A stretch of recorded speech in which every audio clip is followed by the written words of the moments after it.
The Runaway Iceberg, a Twinkl original. Land ahoy!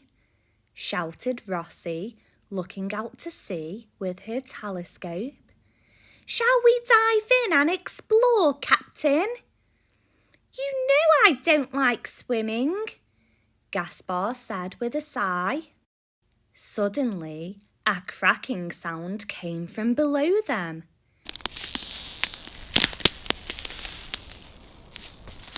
Before they had realised what was happening, a chunk of ice had broken off and Gaspar and Rossi were floating out to sea on an iceberg. Quick! Swim! Shouted Rossi. But Gaspar was afraid. I can't! He cried, peering into the deep dark sea below.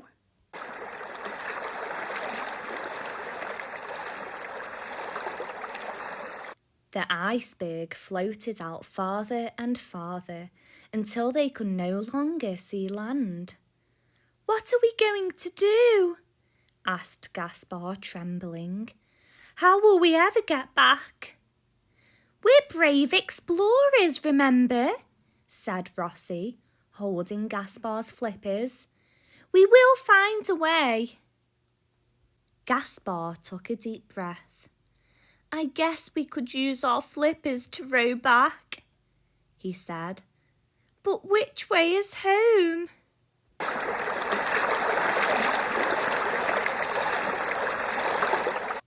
Lift me up, said Rossi.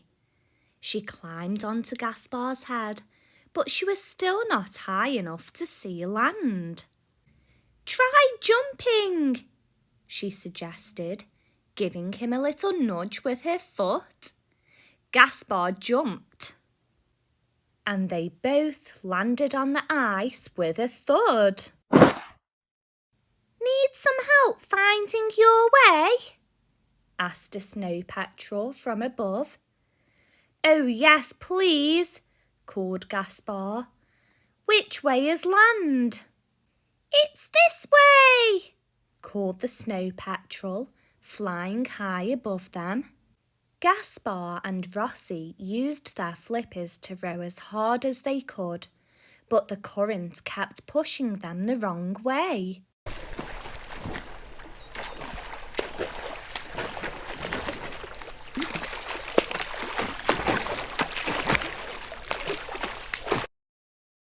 Need us to give you a push?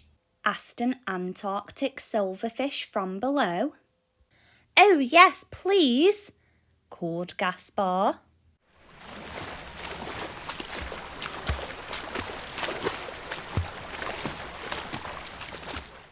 The silverfish pushed the iceberg along until suddenly it became stuck.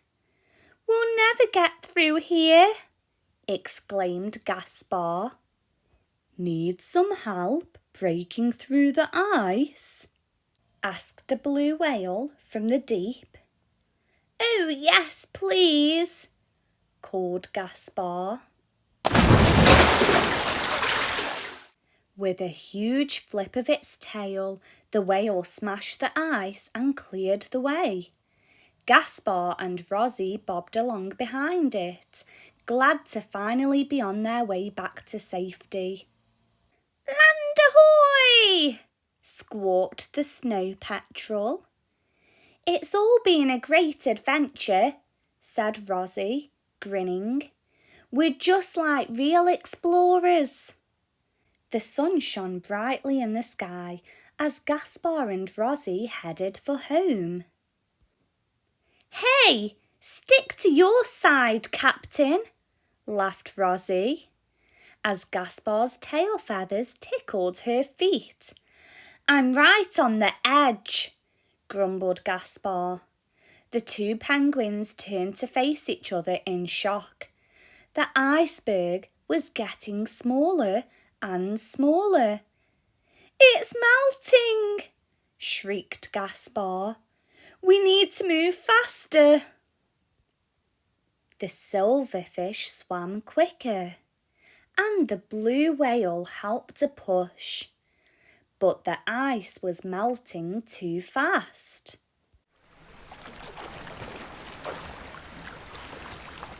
"We'll have to swim from here," said Rossi. "You can do this, Gaspar. I know you can.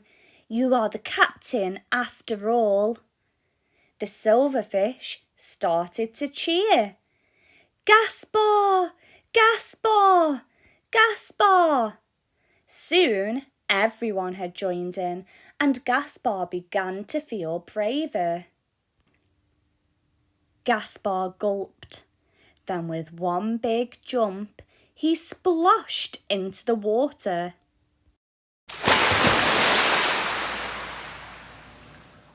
"Brrr!" he spluttered.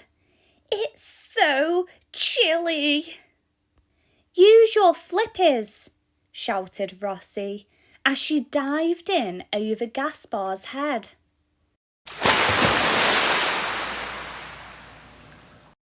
"Whee!" said Rossi as she headed for home. Gaspar flapped his flippers and followed nervously behind. It wasn't long before Rossi and Gaspar were back home with their families. "You did it, Captain," said Rossi. "You got us through our most dangerous adventure yet." "I guess I did," agreed Gaspar, feeling proud. "But I couldn't have done it without my trusty first mate." Thanks for listening and watching. For more Twinkl original stories, don't forget to like and subscribe to our YouTube channel.